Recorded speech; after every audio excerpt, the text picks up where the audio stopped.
안녕하세요. 안녕하세요. 여기는 꿈 다시 보기 채널입니다. 오늘은 저희의 상상력으로 꿈의 의미를 따라가 보는 시간입니다. 오늘은 고양이가 등장하는 30대 직장인 여성의 꿈을 다룹니다. 꿈으로 들어가겠습니다. 집이다. 고양이가 창문을 통해 밖으로 나간다. 이 고양이는 내 여동생이다. 얼른 쫓아가 창문 밖을 내다본다. 고양이는 맞은편 집 지붕으로 건너가 오른쪽으로 가고 있다. 다리 한쪽을 다친 것 같다. 옆집의 창문인지 베란다인지 20대 후반의 남자가 나온다. 그에게 고양이가 저쪽으로 갔는데 한쪽 다리를 다쳤다고 이야기한다. 난 그에게 고양이가 안 보인다고 이야기한다. 그는 고양이가 저쪽에 있다고 가리키고 난 다시 찾는다. 잠시 후 고양이가 돌아왔다. 집안에 돌아온 고양이는 여동생의 모습으로 변해 있다. 여동생은 사탕을 가지고 왔다. 그녀가 먹는 약이다. 박하사탕을 포함해 크기가 다른 3종류 정도의 사탕을 여러 개 가지고 왔다. 한 번에 2개씩 먹어야 한다. 그녀는 크기가 같은 사탕 2개를 먹는다. 나머지는 크기가 큰 것이 있어서 쪼개서 먹어야겠다고 생각한다. 저희의 상상에서 꿈을 펼쳐보겠습니다. 선생님의 소감부터 들어볼까요? 다리가 다친 고양이가 창문을 넘어서 또 맞은편 집 지붕으로 가서 어딘가를 다녀오잖아요. 우리 집에 있던 고양이가 그렇게 밖에 나가서 저쪽 지붕으로 내달리는데 내가 하는 행동을 보면 다리가 다친 건 고양이지만 내 행동도 오히려 그 고양이보다 더 다리가 다친 것처럼 좀 행동하고 있다는 생각이 들거든요. 소극적이고 이 공간에 묶여있는 건 나라는 생각이 들어요.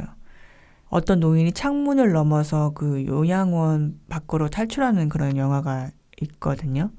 근데 그렇게 창문을 넘어간다는 게 어떤 선을 넘어가는 거고 시도하는 거고 고양이가 워낙에 점프도 잘하고 그렇게 공간을 이동하는데 어려움이 없다지만 이렇게 다리가 다친 상태에서 창문을 넘어서 맞은편 건물로 가서 막 이렇게 뛰어가는 게 고양이로서는 굉장히 큰 시도를 하고 노력을 했다는 생각이 들어요. 다친 다리를 이끌고 그 다친 다리를 치료하기 위한 어떤 약을 구해오고 그걸 나한테 주고 아마 그 고양이는 자기보다 더 많이 아픈 나를 위해서 그런 행동을 한 것 같거든요. 박하사탕이라고 하는 게 주로 어린 시절에 접하게 되는 사탕이고 왜 영화 박하사탕에서도 왜 나 다시 돌아갈래 그게 굉장히 중요한 멘트잖아요.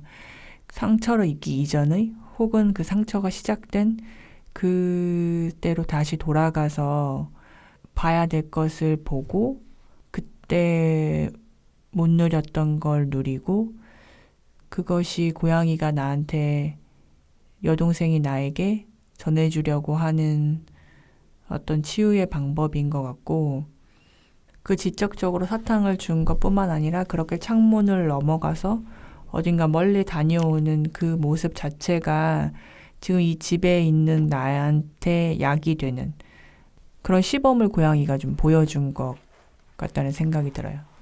사람이 동물로 변하는 이야기는 동화나 민담에서는 아주 흔한 소재를 하겠습니다. 동화나 민담의 이야기들이 우리의 내면에서 일어나는 원형적인 주제를 담고 있듯이 꿈도 마찬가지입니다.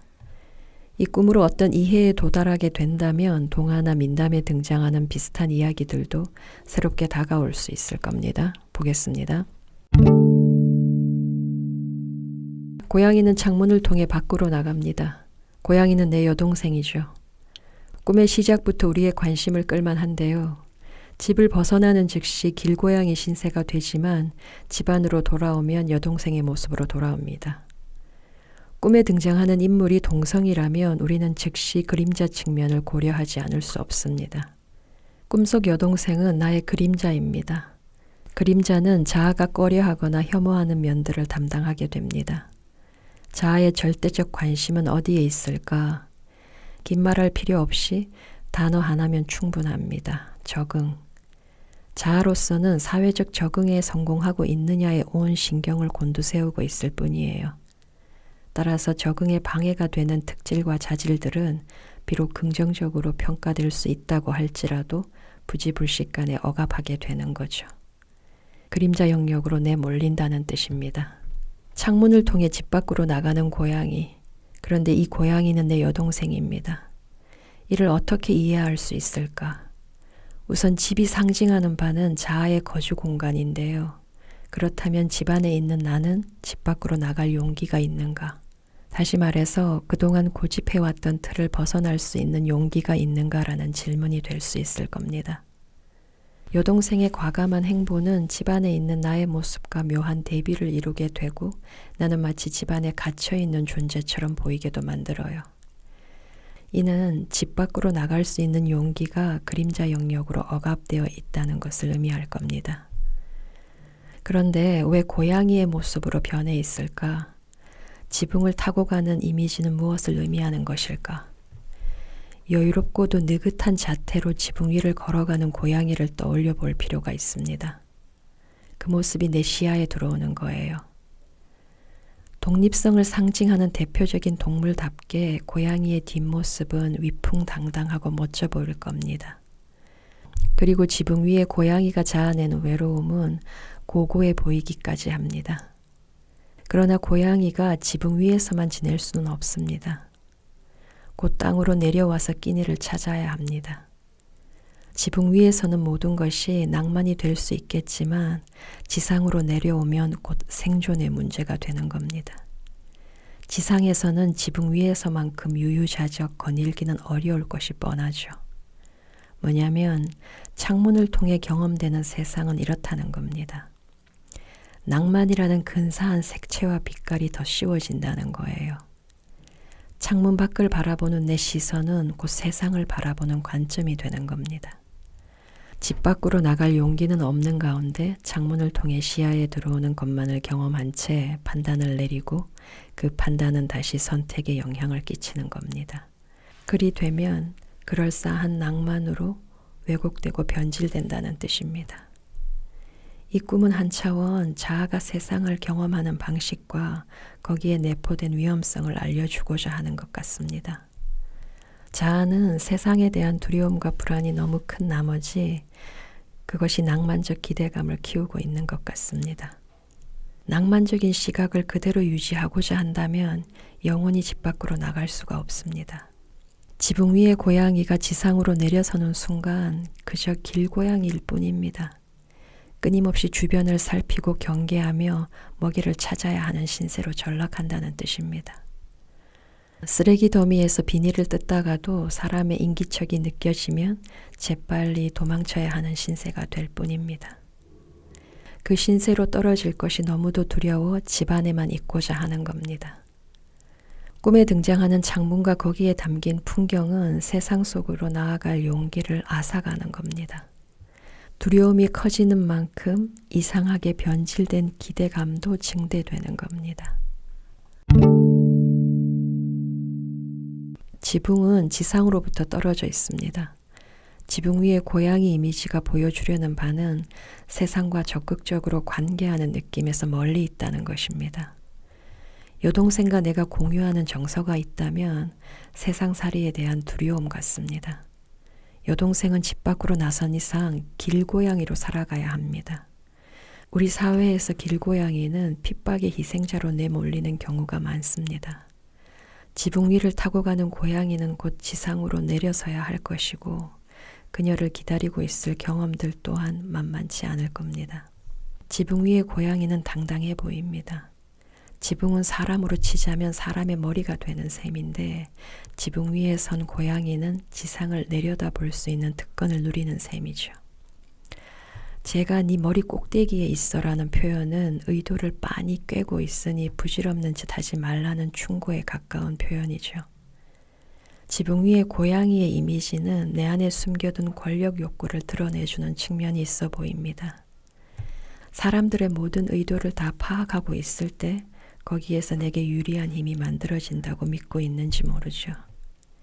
그런데 내 안에 있는 그 욕망은 절대로 들켜서는 안 되는 겁니다.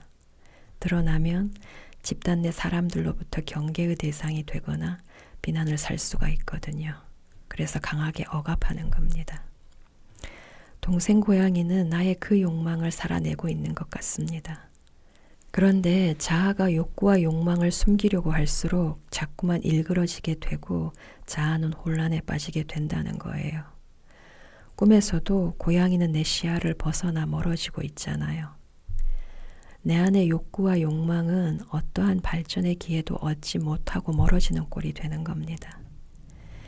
여동생이 동물로 변했잖아요. 꿈에서 동물로 등장할 때는 여러 측면을 고려해야 하지만 우리의 내면에서 어떤 요소가 아주 원시적인 상태로 있음을 은유하는 것일 수 있습니다. 뭐냐면 여동생이 세상에 나가 위풍당당함을 살아내기 위한 방법은 지붕 위의 고양이로 살아가는 길뿐이라는 겁니다. 이는 자아가 원했던 힘이나 권력과는 다른 모습일 텐데요. 자아가 원하는 바와 매우 상충된다는 뜻입니다. 자아가 욕구와 욕망을 다뤄온 방식이 내 안에서 지붕 위에 여동생 고양이를 만들어냈던 겁니다. 꼭대기를 차지하기 위해 지붕 위에서만 머물 때 고양이는 머지않아 아사할 겁니다. 내 안에는 꼭대기에 서려는 열망, 그 욕구와 욕망이 강하게 자리하고 있습니다. 이를 인정할 때 어떤 식으로든 발전의 가능성도 열리게 되는 거죠. 지붕 위의 고양이는 누구의 손도 닿기 힘든 곳이잖아요. 그래서 그곳에 있을 때 어떤 안전함을 느끼고 그리고 그 위에서 아래를 내려다보는 그 기분을 느끼고 싶어 하는 게 평안에서 높은 자리를 차지하고 싶은 이제 그런 거랑도 비슷하면서 동생과 내가 다르면서도 공유하는 지점이 세상과 길에 대한 두려움 때문에 그렇다고 하는 점이 이해가 되면서 그 꿈자아와 꿈속의 여동생이 그림자라서 그냥 다르기만 할 거라고 생각을 했는데 굉장히 닮은 점이 그러니까 꿈자아가 창문 밖으로만 계속 내다보기만 하는 것과 똑같이 그 고양이는 땅 밑에 내려가기보다 계속 그 지붕 위만 있으려고 하는 것이 진짜 똑같구나. 그 지점이 닮았다 이런 생각이 들어요. 진짜 왜 실제로 지붕 위에만 있으려고 해서 결국 이렇게 구조되는 고양이들 그런 방송에 가끔 나오잖아요. 그 정도로 아래로 내려갈 방법을 찾든 뭔가 관점을 달리하든 나와 내 여동생 그 고양이가 건강하게 살 수 있는 그 방법을 찾는 게 시급한 것 같아요. 여동생은 자신이 먹는 약을 가지고 돌아왔으니 약은 다양한 사탕들입니다. 실제 여동생은 사탕을 즐기지 않는 사람이죠. 이로써 꿈속 여동생은 실제 여동생의 일부 모습을 반영하는 동시에 나의 내면에 존재하는 인물임을 알 수 있는 대목입니다. 그러한즉 상징적 차원에서 풀어져야 할 이미지라는 거죠. 약이란 건강을 지키기 위해 복용하는 것으로 강제성이 부여됩니다. 여동생은 약으로 사탕을 먹어야 합니다. 언니와 거주하는 집에서 충족되지 않는 바에 대해 세상 속으로 들어가 적극적으로 구하는 모습을 보여주는 여동생입니다. 이는 약이 필요한 상태에 있음을 인지하고 있으며 자신을 돌보고 챙길 의지가 있다는 의미이기도 하죠. 자신에게 절실하게 필요한 바가 무엇인지 안다는 뜻입니다. 상징적으로 사탕의 효능은 어떻게 정리될 수 있을까? 약은 일상을 잘 살아가기 위해 필요한 것인데 사탕 같은 단 것들은 일상에서 무료하고 처지는 기분을 달래주는 겁니다. 사탕은 한마디로 달콤하고 달달한 것의 결집인 거죠. 단 것은 우리 몸에 들어가 우리를 기분 좋음의 상태로 이끌어갑니다. 사탕은 이를테면 일상에서 경험할 수 있는 소소한 즐거움으로 정의될 수 있을 거예요. 내 집, 그러니까 자아가 머무는 공간, 좀 더 풀어보면 기존의 인식의 틀과 심리적 습성으로는 그러한 경험을 하기 힘들다는 것이죠. 나와 여동생이 거주하는 집에서 여동생은 기분 좋음의 상태를 경험하지 못했던 것이고 약을 복용해야 하는 상태까지 이른 것입니다. 꿈을 보면 나는 여동생이 가지고 돌아온 사탕에 관심을 보이고 있습니다. 사탕은 여동생의 약인데 나는 먹어볼 생각까지 하고 있어요. 나는 여동생과 같은 병을 앓고 있다는 고백인 겁니다. 동생과 마찬가지로 마음은 곧잘 무겁게 가라앉고 그런 우울함이 처리가 되지 않은 채로 살아가고 있다는 뜻이겠죠. 더불어 꿈은 사탕의 이미지와 창밖을 통해 보이는 지붕의 이미지를 함께 배치시킴으로써 내 안에 존재하는 커다란 간격과 그로 인한 내적 갈등을 건드리고 있습니다. 사탕이 일상에서 경험하는 소소하고 잔잔한 재미와 즐거움을 은유한다고 할 때 내가 거기에 가치를 두지 못하는 이유를 찾자면 내 시야에 들어오는 지붕 때문인 것 같습니다. 위에서도 언급했지만 지붕은 꼭대기인 겁니다. 내 욕구와 욕망은 꿈속 고양이처럼 꼭대기, 그러니까 정점에 서고자 하는 데 있습니다. 여동생은 내 앞에서 두 알의 약을 먹고 있어요. 언니에게 약을 먹는 시범을 보여주는 것 같습니다. 그런데 나는 사탕을 보고 쪼갤 생각부터 하고 있어요. 이는 자아로서는 자신이 처한 상황을 직시하고 받아들일 준비가 한참이나 부족한 상태에 있음을 은유하는 것입니다. 사탕으로부터 기대할 수 있는 또 다른 치료 효과는 입의 사용을 증대시킨다는 겁니다. 입이 심심하다는 표현은 그저 무료하게 있다는 것을 의미합니다. 그러니까 입을 좀 사용하고 싶다는 의미가 될 수 있겠죠. 나와 여동생이 거주하는 집은 입의 사용을 통제하고 단속하는 데 주력하도록 만드는 공간 같습니다.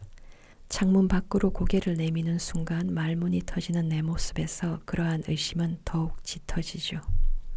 그런 측면에서 옆집의 젊은 남자는 내 부정적 습성을 강화하는 데 기여하는 인물 같습니다. 또 한편 내 시선을 고양이로 데려다주는 인물인 것도 사실이죠. 창문 밖을 내다보는 시간을 늘려준다는 면에서 반가운 측면이 없는 것도 아니고요. 창문을 통해 밖을 내다보는 시간이 길어질수록 심경의 변화와 다른 시도의 가능성도 커지는 겁니다. 수많은 신체 기관처럼 입도 제 맡은 바 역할에 충실해야 한다는 뜻입니다. 우리는 입을 통해 자신의 정체성을 드러내고 욕구와 욕망 그리고 감정을 표현할 수 있습니다. 우리가 경험하고 느끼는 것에 대해 적절한 시점에 적절한 방식으로 표현할 수 있어야 한다는 뜻이죠. 그런데 내 입은 그동안 맡은 바 소임에 충실하지 않았던 것 같습니다. 나는 내 입을 심심할 지경으로 두었던 거죠. 그 대신 내 은밀한 욕구와 욕망은 창문 밖을 바라보는 내 시선에 숨겨두고 지내는 겁니다. 욕구와 욕망은 입이라는 통로를 통해 다져지는 시간이 필요한 겁니다. 입이라는 통로를 통해 내적으로 소통이 원활해질 때만 제대로 된 길로 들어서는 겁니다. 만일 그 과정이 생략되고 스스로 검증해내지 못할 경우 내 소중한 욕구와 욕망은 엉뚱한 길로 들어서 헤매거나 무한정 방치되는 것입니다.